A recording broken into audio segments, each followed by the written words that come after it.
जी बिल्कुल, Sukkur labour colony में हुकूमत सिंध की जानिब से 500 फ्लैट्स में ईरान से आने वाले ज़ायरीन को रखने के लिए खुसूसी इंतज़ामात किए जा रहे हैं। इस सिलसिले में मुख्तलिफ महकमे मिलकर आने वाले तमाम ज़ायरीन की रिहाइश का इंतज़ाम कर रहे हैं। इस इलाके को मखसूस किया गया है, जहाँ आज शाम तक 500 बेडेड जो है लगा दिए जाएंगे। फिर इसके बाद इस इलाके को मुकम्मल तौर पर सील कर दिया जाएगा। आने वाले ज़ायरीन जो है, जिनकी तादाद तकरीबन लगभग 500 से ज़ायद ही है, उन्हें यहाँ 14 दिन के लिए रखा जाएगा। उनके तमाम टेस्ट क्लियर आने के बाद फिर उन्हें आबाई इलाकों की तरफ रवाना किया जाएगा।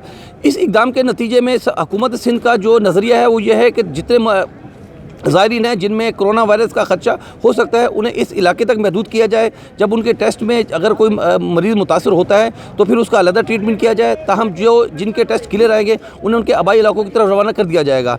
यहाँ पर जो देखा गया है, इंतज़ामात इंतहाई ऐसा अंदाज में किए जा रहे हैं। उनकी सेहत सफाई के हवाले से खुसूसी इक़दाम किए जा रहे हैं। मुख्तलिफ महकमे अपनी अपनी कारकर्दगी दिखा रहे हैं, तो मुख्तलिफ फ्लैट जो है उनमें तमाम सहूलियत फराहम की जा रही हैं।